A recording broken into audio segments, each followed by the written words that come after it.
तो जनता से जुड़ा कोई भी महकमा ऐसा नहीं जहां भ्रष्टाचार की रसमलाई खाने की होड़ न लगी हो।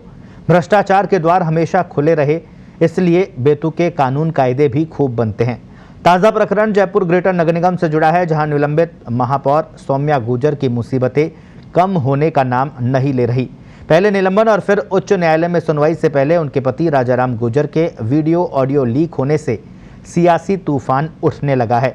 कौन सही है और कौन गलत, ये तो जांच में ही सामने आएगा, लेकिन पूरा घटनाक्रम कई सवाल खड़े कर रहा है। सवाल ये कि बीवीजी कंपनी को 303 करोड़ के भुगतान और कमीशन खोरी के आरोपों की आखिर क्या है हकीकत। सवाल ये भी कि 50% भुगतान में ही ये कंपनी कैसे काम करती रही। देखिए हमारी ये खास रिपोर्ट।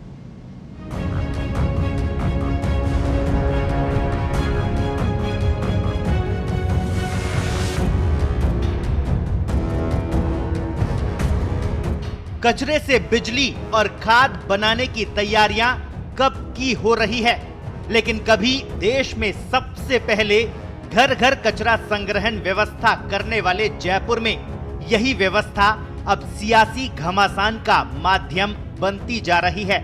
कचरा संग्रहण और निस्तारण की व्यवस्था के लिए जयपुर ग्रेटर नगर निगम में पिछले 4 साल से जिस कंपनी को अनुबंधित किया गया था, उसके निगम में बकाया भुगतान को लेकर ऐसा बवाल उठा कि कांग्रेस सरकार ने भाजपा की मेयर सौम्या गुर्जर को निलंबित करने का सख्त कदम उठा लिया।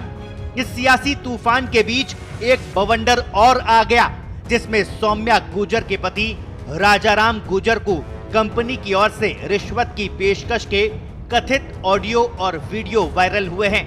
इसके बाद भ्रष्टाचार निरोधक ब्यूरो ने मामले की जांच शुरू करते हुए ग्रेटर निगम कार्यालय में कचरा प्रबंधन से जुड़ी फाइलें खंगालना शुरू कर दिया है। 3 अन्य पार्षदों और खुद के निलंबन को सौम्या गुर्जर ने हाई कोर्ट में चुनौती दे रखी है।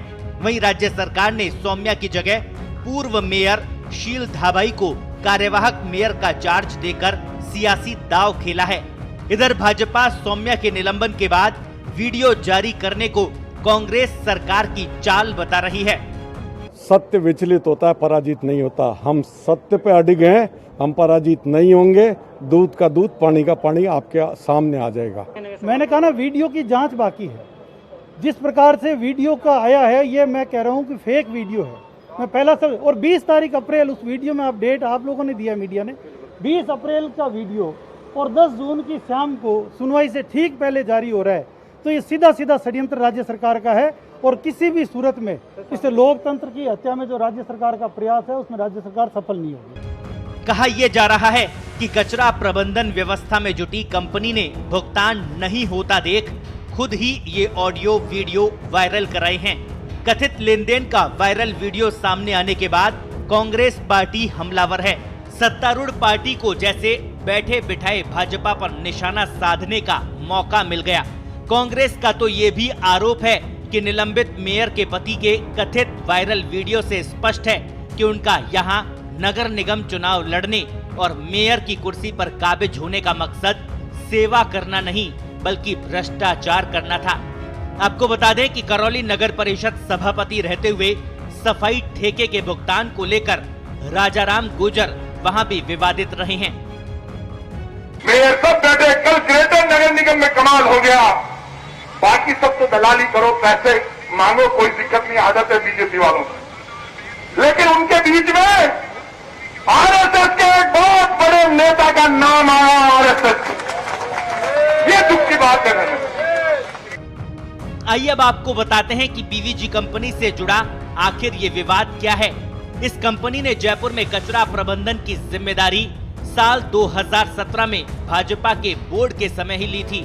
तब जयपुर नगर निगम का विभाजन नहीं हुआ था और सांगानेर से मौजूदा भाजपा विधायक अशोक लाहोटी महापौर थे।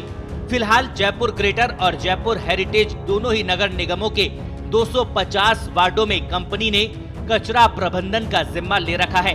करीब 550 से अधिक ऊपर कचरा उठाने की व्यवस्था में लगे हैं, लेकिन राजधानी की सड़कों और गलियों में लगे कचरे के ढेर अलग ही कहानी कहते हैं।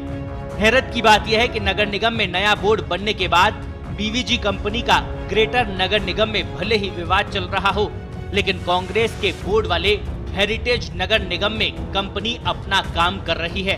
हेरिटेज नगर निगम क्षेत्र में कंपनी प्रतिदिन 650 टन कचरा उठवाती है। ग्रेटर क्षेत्र में प्रतिदिन 950 टन कचरा उठाया जा रहा है। मार्च 2017 के बाद से ही कंपनी को एक भी महीने का पूरा भुगतान नहीं किया गया है।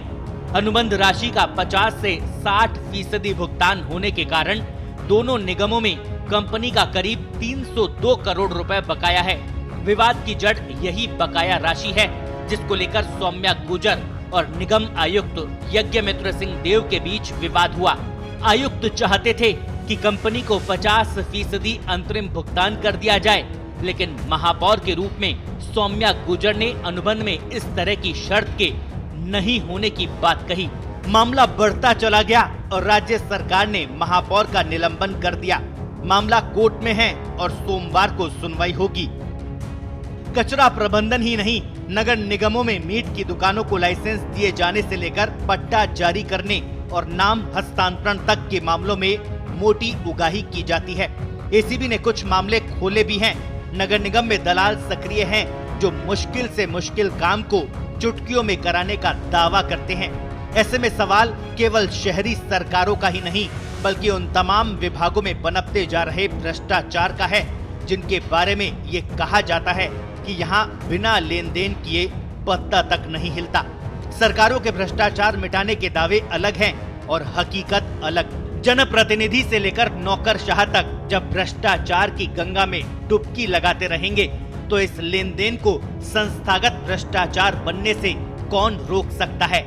जरूरत इस बात की है कि रिश्वत देने और लेने वाले दोनों को समान रूप से दोषी ठहराया जाए, अन्यथा ये ऐसा नासूर है जिसके खात्मे की उम्मीद करना मुश्किल ही होगा। स्पेशल रिपोर्ट, पत्रिका टीवी।